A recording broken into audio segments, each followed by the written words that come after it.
네. 파워포인트 넘겨주시고요.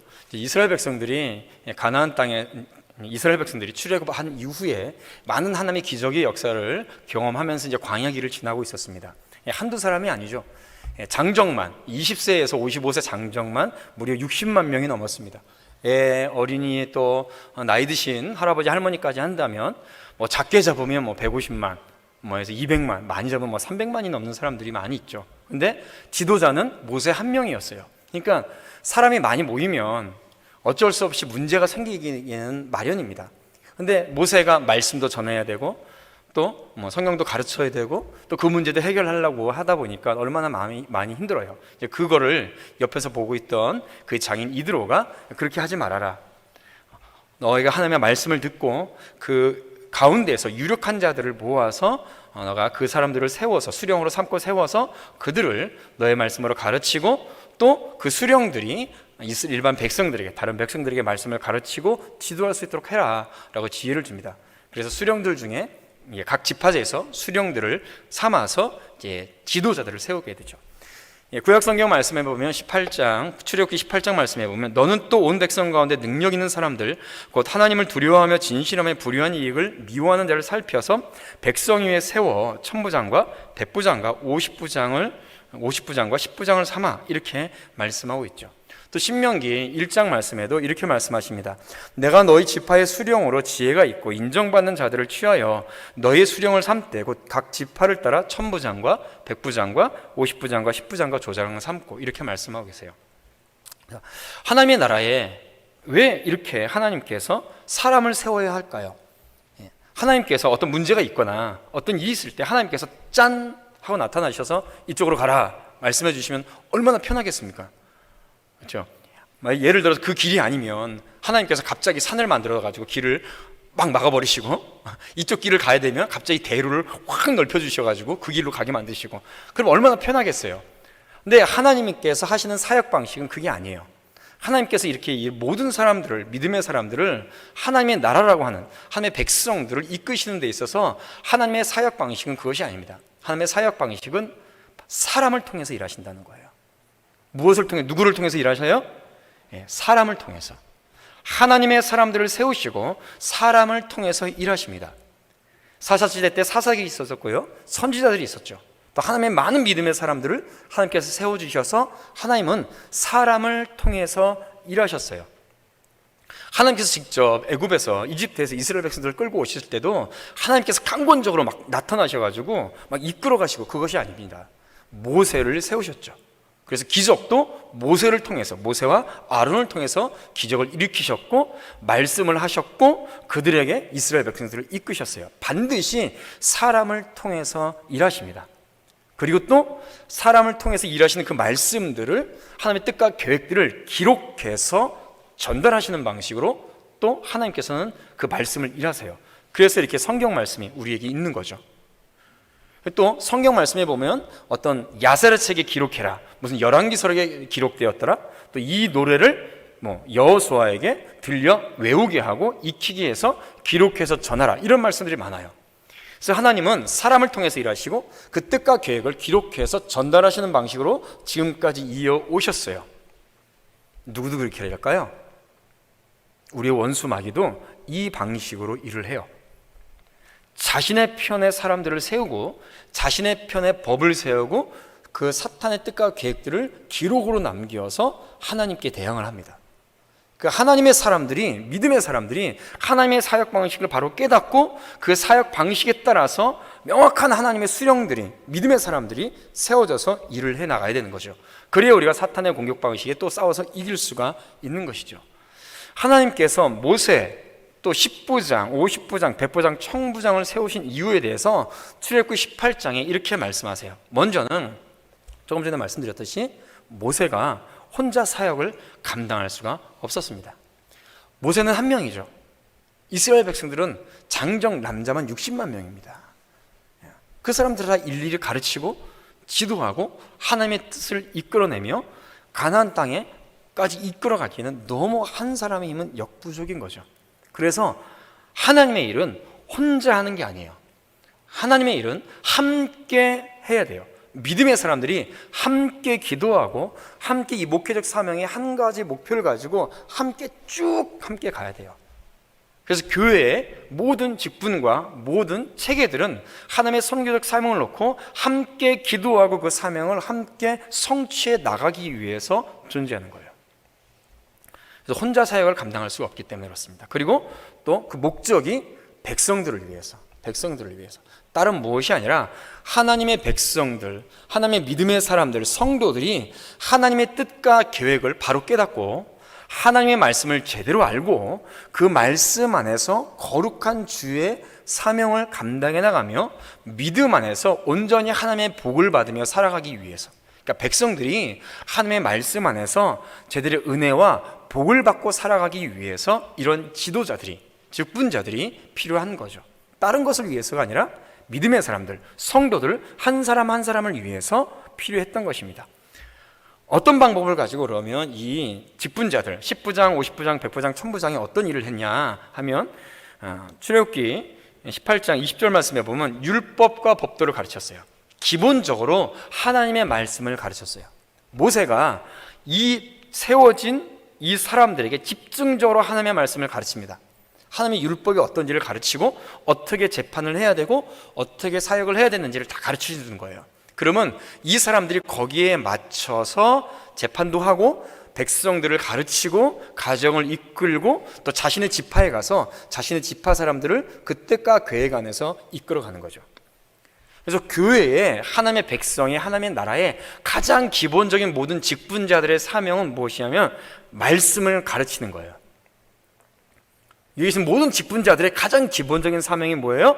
말씀을, 주의 복음을 전하고 가르치는 것이 모든 직분자들이 맨 먼저 해야 되는 소양입니다.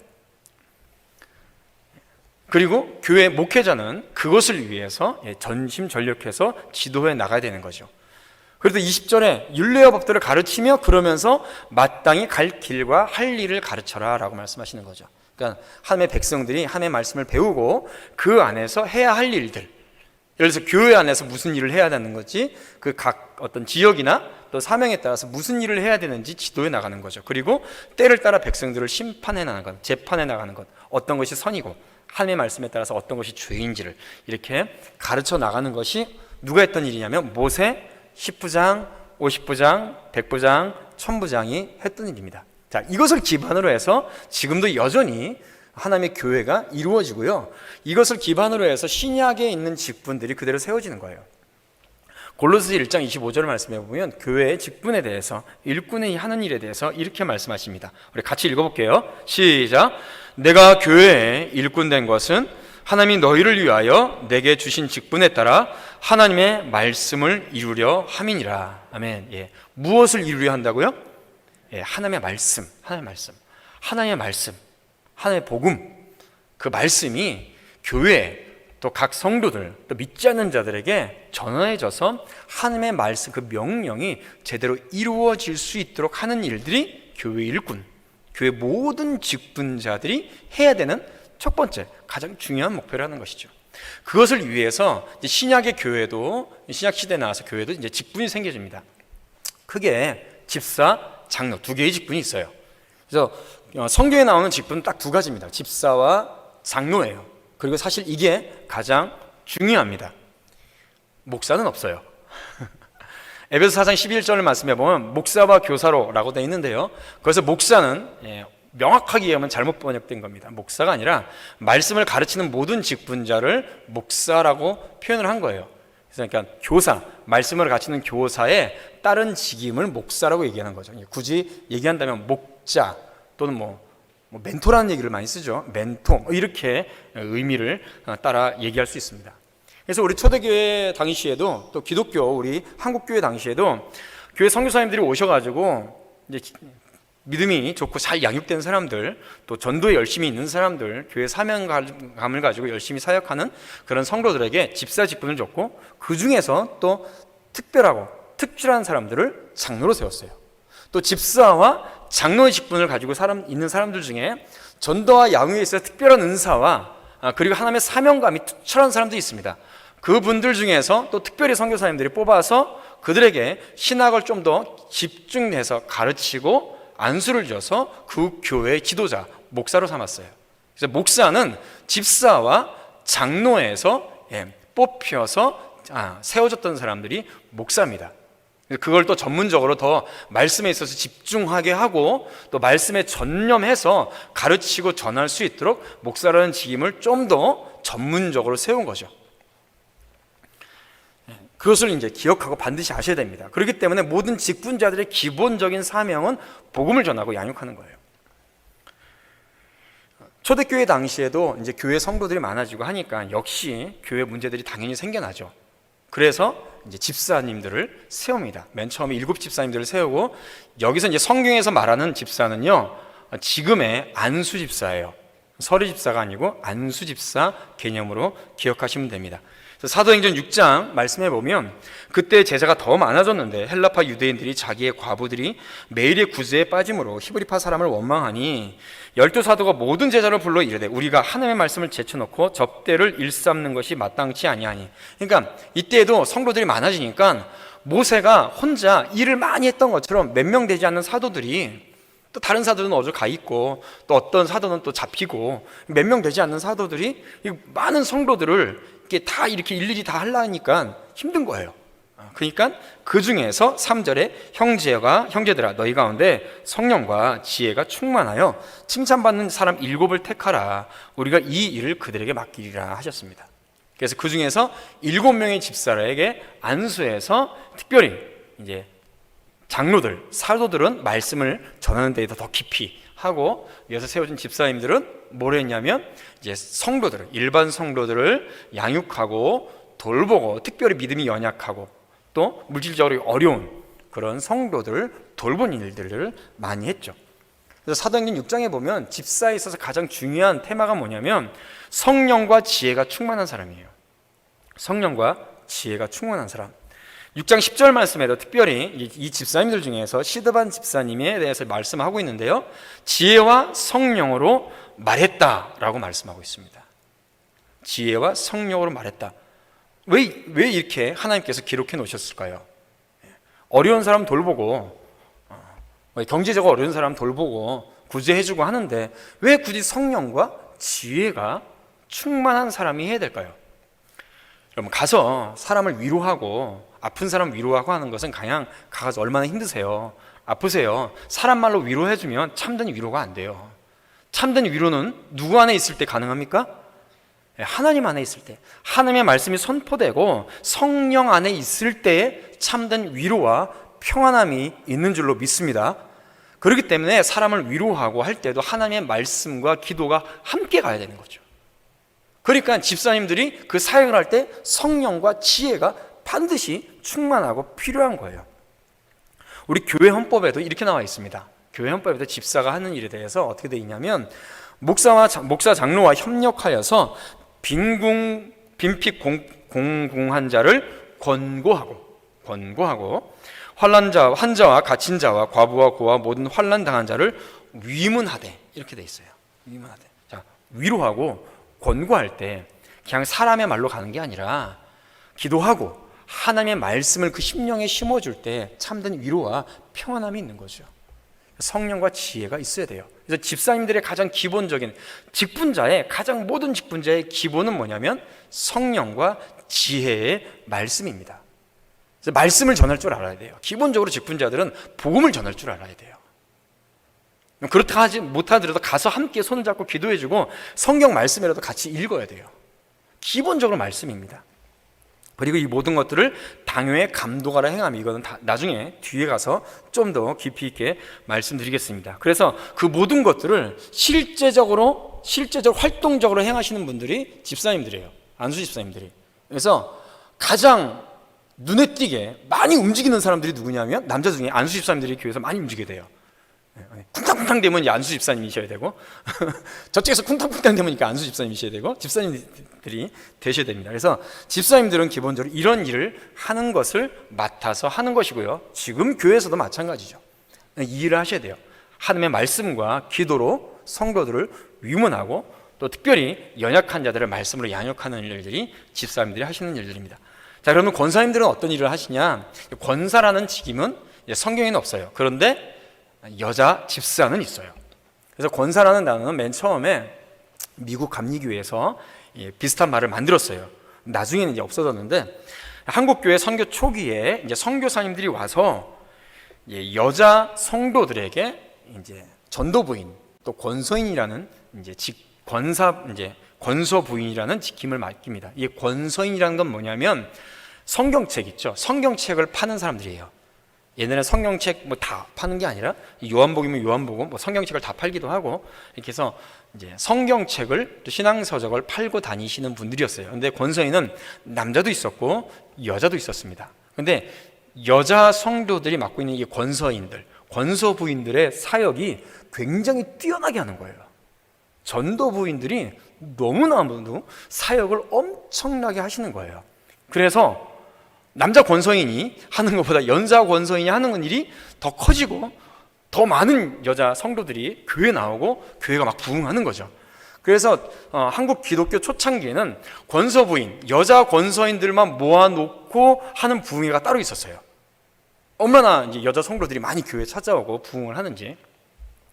그래서 그때 당시 역시 성경적으로도 이 권사님들이 하신 일은 여자 성도들을 신앙을 양육하고 궁핍한 자를 돕고 신방하는 일들을 주로 했었습니다. 이제 과거의 권사님들 보면 이렇게 가방 메신 분 있잖아요. 저분이 권서인이에요. 권서 부인이세요. 이제 가방 이렇게 메고 다니면서 이제 성경책 팔고 계시는 거예요. 옛날에 찍힌 이제 대표적인 권서 부인 사진입니다. 자꾸 하던 이 두 분밖에 했어요. 이분들이 전도도 하고 어려운 사람들 돕기도 하고 또 전도한 여자 성도들을 교회에 데리고 와서 잘 교회에 정착할 수 있도록 돕기도 하고 이런 일들을 많이 했었어요. 초창기 권서부인들, 전도부인들입니다. 그래서 이런 일들을 했었습니다. 그래서 권사님들도 역시 교회에 이제 성경 구절에 보면 이렇게 써져 있어요. 디모데전서 3장 10절까지가 남자 집사님들 얘기고요. 10절 11절이 여자 집사님들의 얘기예요. 11절에 보면 이에 이 사람들을 먼저 시험하여 보고 그 후에 책망할 것이 없으면 집사의 직분을 받게 할 것이요. 11절에 보면 여자들도 이와 같이 정숙하고 모함하지 아니하여 절제하며 모든 일에 충성된 자라야 할지니라. 그러니까 남자 성도들은 남자 집사님이 돌보고 여자 성도들은 여자 집사님들, 지금으로 얘기하면 권사님들이 양육하고 돌보는 것이었습니다. 그래서 오늘 우리나라 우리 교단 헌법에도 이렇게 나와 있어요. 권사는 당회의 지도 아래, 당회의 지도 아래 굉장히 중요합니다. 교인을 방문하되 신방하는 거죠. 병 환자와 환난 당하는 자와 특히 믿음이 연약한 교인들을 돌보아 뭐 하는 자예요? 두 글자, 권면하는 자예요. 뭐로 권면해요? 그렇죠. 하나님의 말씀으로, 기도로 권면하시는 분들이 권사님들이에요. 그러니까 권사님들도 기본적으로 뭘 해야 돼요? 복음을 전하고 기도하고 양육해주는 사역이 가장 기본적이에요. 그래서 여기서 특히 남자 집사님들이 이것을 특출나게 잘하고 사역을 함께 통괄적으로 하시는 분들을 장로로 세우시는 거고요. 또 권사님들이 이제 많아지면 그 중에서 권사의 대표를 뽑아서 여자 성도들의 어떤 사역들을 총괄적으로 이루어 나가는 거죠. 이거를 직분자의 이런 기본적인 사역에 대해서 디도서 2장은 이렇게 말씀하고 있습니다. 간단하게 정리하면 디도서 2장의 내용은 이거예요. 어떻게 표현되냐면 늙은 남자로 젊은 남자들을 교훈하고, 늙은 남자라고 번역하는 좀 그렇죠. 그냥 성숙된, 아무래도 교회 안에서 신앙생활을 오래 하고 연수되신 분들이 성숙됐잖아요. 그러니까 늙은 남자로 젊은 남자를 교훈하고 늙은 여자로 젊은 여자들을 교훈하라라고 말씀하고 계십니다. 그러니까 남자는 남자가, 남자 성도들은 남자 성도가, 여자 성도는 여자 성도가 이끌고 신앙을 이끌고 교육해야 되는 거예요. 어떤 분들은 그래요. 아우, 배움도 짧고 아는 것도 없는데 뭘 어떻게 제가 가르치고 양육합니까? 절대 그렇지 않습니다. 절대 그렇지 않아요. 하나님의 은혜의 말씀은 그를 알든 모르든 학식이 있든 없든 믿음 안에서 순종하는 자에게 모든 것들을 이루게 하시는 줄로 믿습니다. 제가 아시는 여자 집사님 중에 사실 연세 많고 오래 되신 분들은 학교도 없고 학벌도 사실 학교를 못 다니신 분들도 많잖아요. 그래서 겨우 글씨만 떼신 분들도 많아요. 제가 아는 여자 집사님 같은 경우도 글씨를 모르셨어요. 교회 와서 신앙생활 하면서 성경책 보면서, 옛날에 그러신 분들 많잖아요. 성경책 읽으면서 이제 글씨를 떼셨어요. 글씨만 겨우. 이분이 아기 엄마를 전도를 했네요. 전도를 했어요. 전도를 해서 주일날 그 아기 엄마 집에 일찍 가서 교회 데리고 오고, 자기가 뭐 어떻게 못하니까 교회에서 목사님이 또는 전도사님이 새신자 교육을 해요. 그러면 그 여자 아기 엄마를 데리고 와서 앉혀놓고 아기는 그 권사님이 안아서 보고 있고, 이렇게. 그리고 또 뭐 더 교육받으면 또 꼭 그 권사님이 자기가 전도한 아기 엄마를 데리고 와서 계속 교육받게 하고. 그래서 이 여자 집사님은 집사님으로 끝났어요. 근데 이 전도받은 아기 엄마는 나중에 권사님이 되셨어요. 얼마나 멋있어요. 이 권사님이 이 집사님한테 엄마 하고 다녀요. 양육이 이런 거죠. 다른 게 양육이 아니에요. 성경에서 말씀한 대로 순종하면 하나님께서 이루십니다. 저희 아버지 어머니도 마찬가지입니다. 뭐 옛날 저희 아버지 어머니도 마찬가지, 뭐 학력이 뭐가 있어요. 저희 아버지 같은 경우도 한번 제가 말씀드렸던 것 같은데 평생 건설 현장에서 막노동하면서 저를 키우셨어요. 무슨 얼마나 큰 학력이 있겠습니까? 저희 어머니 같은 경우도 중학교도 안 나오시고, 다 옛날 분들 다 그러시죠. 예수님 믿고 교육 받은 대로. 우리 아버님 같은 경우도 안수 집사 된 이후로 담임 목사님이 청년부 수련회 가서 폐회 예배 집사님이 인도하셔. 그럼 가가지고 청년부 폐회 예배 저희 아버님이 가서 설교하고 마무리 짓고 이러셨어요. 저희 어머니도 배운 게 어디 있어요? 그냥 열심히 교회에서 목사님이 가르쳐주면 그거 가지고 구역 예배 인도하고, 자기가 전도한 사람 데리고 와서 같이 기도하고 같이 성경 읽고 신앙생활 잘 할 수 있도록 도왔고, 이게 양육이죠. 크게 생각하실 필요 없습니다. 하나님의 말씀에서 내가 눈에 띄는 그 연약한 믿음의 사람들을 내가 하나님의 말씀 안에서 돕겠다. 그게 양육이에요. 그 일을 기본적으로 하는 것이 무엇이냐? 집사님과 권사님들이 하시는 일입니다. 내가 아직 그렇게 못한다? 그럼 그렇게 하도록 되시기를 축복합니다. 그렇게 하셔야 돼요. 그래야 하나님의 말씀이, 하나님의 복음의 사명이 같이 한 줄기로 쫙 갈 수 있는 거예요. 그리고 이제 그 중에서 특히 남자 집사님들 중에서 좀 더 교회의 성숙된 모습으로 교회 전체적인 모든 신앙의 모습들을 같이 이제 이루어 나가는, 담임 목사님과 함께 같이 목회를 같이 해서 나가시는 분들이 이제 장로님들이죠. 장로님들 정말 중요하신 분들입니다. 정말로 교회에서 가장 중요한 분들이고 가장 존경받아 마땅하신 분들이죠. 제가 장로님 생각을 하시면, 얘기를 하면 어렸을 때 제가 처음에 교회를 다녔을 때 그 장로님들이 가장 많이 생각나요. 제가 모교에는 장로님석이 따로 있었습니다. 여기 옛날에 어떠셨는지 모르겠는데 항상 이렇게 보면 항상 그 피아노 앞에 피아노 치는 그 선생님도 굉장히 힘드셨을 거예요. 피아노 그 앞에 있는 석에 딱 장로석 이렇게 있었어요. 그리고 그 옆에 담임 목사님 석 있었습니다. 장로님들이 항상 맨 앞에 거기에 앉아 계셨어요. 그리고 이제 보통 오후 예배 때 되면 헌신 예배를 하잖아요. 헌신 예배를 드리면 헌신 예배 드리는 사람은 장로님들 뒤에 앉아 있는 거예요. 장로님들 뒤에 앉아 있으면 얼마나 무서웠는지 그때 제가 생각하기로, 그때 이제 어렸을 때니까 그런 느낌이 있었습니다. 항상 장로님들, 크신 분들. 요즘에는 이제 그게 권위적이라고 뭐 장로님석을 따로 만드니 필요하니, 그런데 저는 개인적으로, 저 개인적인 겁니다. 장로님들 속에 따로 있어야 된다고 생각하는 사람이에요. 그 아버지들의 등, 딱 그 뒤에 앉았을 때 그 장로님들의 딱 등을 봤을 때 그 넓은 어깨, 믿음의 신앙의 아버지들의 어깨, 그 등을 딱 봤을 때 그 든든함, 그 힘, 그게 사실은 아직도 제 눈에, 제 가슴에 팍 박혀 있어요. 이 장로님들처럼 신앙생활을 해야지, 이런 어떤 그런 마음들이 있단 말이에요. 장로님들 굉장히 중요합니다. 한마디로 교회 목회를 다 같이 하시는 분들이에요. 교회에서 목회를 하시는 분들이에요. 전 교인들의 신앙 성숙을 확실하게 책임을 맡고 있고, 목회의 사명을 같이 이끌어가는 지도자들입니다. 하나님께서 담임 목사님이 앞에 나와서 우리 교회에서 목회의 사명은 이겁니다 이렇게 얘기하는 게, 말씀하시는 게 목사님 혼자 얘기하는 게 아니에요. 당회에서 장로님들과 함께 기도하고 같이 의논하고 우리 교회가 하나님의 사명에 따라서 이러한 선교적 사명을 함께 이루어야겠다라고 당회에서 함께 기도하면서 결정한 사항들을 담임 목사님이 그 대표로 말씀을 하시는 거거든요. 그걸 장로님들이 같이 이끌어 가시는 거예요. 그러니까 그 목회의 사명이 같이 이끌어가든지 장로님들이 같이 여기서 옆에서 총괄하시고 돕고 체계를 맡아서 모든 것을 이끌어가시는 것이죠. 그래서 교육부서가 그 선교적 사명에 맞춰서 같이 진행되는 건지, 구역은 구역에 맞춰서 그것이 진행되는지, 또 뭐 남녀 선교회는 거기에 맞춰서 그렇게 진행되는지, 이 모든 것들을 다 총괄하고, 어리고 힘들고 연약한 자들은 집사님들과 권사님들이 제대로 잘 이렇게 돌보고 있는지, 이런 모든 것들을 같이 목회를 하고 계시는 분들이 이제 장로님들인 거죠.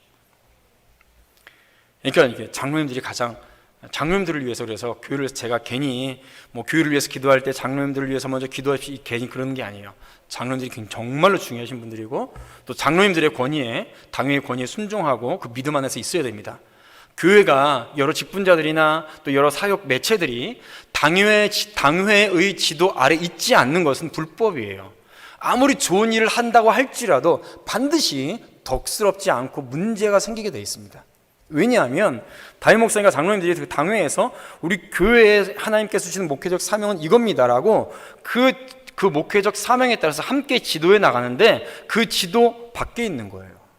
우리 교회의 이론이라고 할 수가 없는 거죠. 기본적으로 불법이고, 그것은 덕을 세우지 못합니다. 그렇기 때문에 장로님들 당회의 지도하에 반드시 있어야 돼요. 반드시 있어야 됩니다. 얘기 나온 김에 우리 교관장님들 오늘까지 남녀 선교회, 안수 집사회, 권사회 다 이렇게 회장님들 이분들 주시라고 했는데 안 주셨어요? 이번 주 토요일까지 안 주시면 장로님들한테 부탁해가지고 그냥 임명하라고, 저 안 할 거예요, 저 못해요, 이런 말씀 하지 마십시오. 당회에서 장로님들이 임명하면 그냥 하는 겁니다. 이 모든 것들이 장로님들 당회의 지도하에 제대로 이끌어가는지 장로님들께서는 그 모든 것들을 총괄하시는 거예요. 그리고 교회의 도덕성, 순수성, 특히 순수성 같은 경우는 이단 사이비가 교회에 와서 판치고 있는지, 들어와서 교회를 혼란스럽게 하는지를 그것을 이제 교리적으로 정리를 하는 것이 장로님들, 당회가 하는 일이죠. 그래서 이제 우리 총회에 보면 이렇게 나와 있어요. 교회의 신령한 관계를 총괄한다. 이 총괄한다는 말이 굉장히 힘든 일입니다. 굉장히 힘든 일이에요.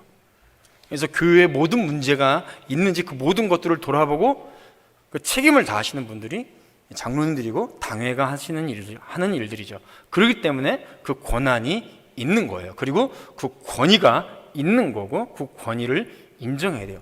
권위 얘기하면 굉장히 이상하게 들으시는 분들이 있는데, 바로 잡으셔야 됩니다. 권위는 질서고 하나님의 말씀 앞에 서는 거예요. 당연히 질서와 그 권위에 순종하고 진행되어야 됩니다. 그렇지만 반드시 아까 전에 말씀드렸듯이 문제가 발생하게 되고, 그 문제가 발생되면 당회의 지도 아래 있지 않았던 상황 속에서 문제가 발생하면 해결이 안 돼요. 그래서 신령적 관계를 총괄한다라고 말씀하고 있습니다. 이게 굉장히 힘들고 중요한 일입니다. 그래서 장로님들을 위해서 기도하셔야 돼요. 마지막으로 디모데전서에 보면 직분자의 자격에서 이렇게 말씀하십니다. 그렇다면 직분자들, 맡은 모든 직분자들, 여기 계신 여러분들 모든 분들이에요. 성도도 직분자입니다. 왜냐하면 우리는 성도가 아니었죠. 성도, 거룩한 백성이 아니었습니다. 그런데 하나님의 선택하심과 하나님의 부르심으로 우리는 성도가 되었어요. 새로운 직임, 새로운 신분을 얻었어요. 이미 우리는 모두 다 하나님 앞에 직분을 받은 자들입니다. 그러면 하나님의 성도로서, 또 교회에 있어서 여러 일을 맡은 자로서 가장 기본적으로 성령의 열매를 맺는 본이 되는 삶을 살아야 돼요. 디모데전서 3장 2절 말씀에 보면 감독은 책망할 것이 없으며, 그래서 감독은 장로님들을 얘기를 합니다. 이와 같이 집사들도 정중하고 일구연하지 아니하고 술에 임박히지 아니하고 더러운 일을 탐하지 아니하고 깨끗한 양심의 믿음의 비밀을 가진 자다라고 말씀하고 계세요. 그 기본적으로 직분자는 교회에서 일을 맡아서 하는 우리 모든 성도들은 성령의 열매, 말씀과 기도 가운데 내가 하나님 앞에 순종하는 거룩한 삶을 살아가는 사람들로 되어야 되는 줄로 믿습니다. 이렇게 돼야 돼요. 성령의 열매를 맺는 사람, 믿음 안에 있는 사람, 말씀 안에 있는 사람, 내가 주의 은혜 안에 철저하게 순종하는 삶. 그리고 두 번째로 나만 경건하고 거룩한 것이 아니라 우리의 가정을 믿음으로 이끄는 사람이 되어야 됩니다. 자, 디모데전서 3장 12절 말씀해 보면 한 아내의 남편이 되며 라고 말씀하고 계시고요. 또 여자 직분자도 한 남편의 아내가 돼야 됩니다. 다른 여자가 있거나 그러면 안 되고요. 반드시 가정을 이루어서 그 가정을 믿음 안에서 이끌어가는 분들이 귀한 직분을, 또 교회 안에서 더 책임 있는 직분을 맡으셔야 됩니다. 그리고 그것은 기본적인 직분자의 자격이에요. 그래서 먼저 내가 예수님을 믿었어요. 우리 가족들 중에서 다 불신자였다가 내가 먼저 예수님을 믿었어요. 저희 가족들도 다 불신자였거든요. 저도 불신자였습니다. 제가 중학교 2학년인가 3학년 때부터 이제 신앙생활을 했는데 다 불신자였어요. 그러다가 내가 먼저 예수님을 믿었단 말입니다. 제가 먼저 누구 한 사람이 먼저 예수님을 믿었어요. 그러면 가장 중요하게 첫 번째로 생각해야 되는 사명은 뭐냐면, 나머지 내가 속해 있는 가정을 하나님께서 빨리 구원하여 주시옵소서. 이게 가장 중요한 기도 제목, 가장 첫 번째 기도 제목, 가장 첫 번째 사명이 되어야 돼요. 내가 속해 있는 가정을 구원해야, 그렇죠, 직분을 맡고 그 일을 감당해 나감이 있어서 덕이 되고 더 힘있게 일을 할 수 있게 되는 것이죠. 그래서 가정을 믿음으로 이끄는 자가 되어야 됩니다. 그래서 아버지로서, 믿음의 아버지로서, 믿음의 어머니로서 그 가정을, 자녀들을 말씀으로 양육하고 또 하나님 앞에 예배하며 주님께 나아가는 사람. 웬만하면, 그래서 직분자들은요, 우리 집사님, 권사님, 장로님들은 적어도 일주일에 한 번이든 두 번이든 가정에서 가정 예배를 꼭 드리세요. 가정 예배를 꼭 자녀들을 데리고 드리셨기를 축복합니다. 드리셔야 됩니다. 저희 가정은 매일 드립니다. 매일 아침 저녁으로. 그래서 웬만하면 매일 드리면 좋겠지만 바빠서 못하면 일주일에 한 번이라도 함께 예배드리고, 함께 가족들이 함께 손을 모아서 기도하고, 또 교회에 이런 일이 있으니까 우리가 교회 목사님을 위해서, 또 교회 장로님들을 위해서 함께 기도하지, 이런 모임을 가정에서도 먼저 갖기를 축복합니다. 그래서 이 모든 것들을 하기 위해서 가장 개인적으로 디모데전서 4장 7절 말씀, 망령되고 허탄한 신화를 버리고 경건에 이르도록 내 자신을 어떻게 해라? 연단하라. 스스로가 우리가 연단돼야 돼요. 그러니까 연습해야 돼요. 예배드리는 것 열심히 연습해서 하나님께 온전히 예배드리고, 기도하는 것, 내가 기도하는 것 열심히 준비해서 하나님 앞에 기도하고, 전도하는 것 열심히 연습해서 전도하고, 하나님 앞에 모든 사역에 있어서, 모든 삶에 있어서 열심히 훈련되고 연습되어서 주님 앞에 경건에 이를 수 있기를 축복합니다. 그래서 여기 계신 모든 성도들은 정말로 주님 앞에 이런 목표를 가지고, 지금 내가 이렇게 되지 못했어요. 그러면 이 목표를 가지고 우리가 성장해 나가는 거예요. 성숙해 나가는 거예요. 그래서 우리가 하나님의 사명을 함께 이루어야 될 줄로 믿습니다. 만약 우리에게 골로새서 1장 25절 말씀 다시 한번 다 같이 크게 읽고 우리 찬양하고 기도하고 오늘은 제가 축도로 마치겠습니다. 같이 읽죠. 시작. 내가 교회에 일꾼된 것은 하나님이 너희를 위하여 내게 주신 직분에 따라 하나님의 말씀을 이루려 함이니라. 할렐루야.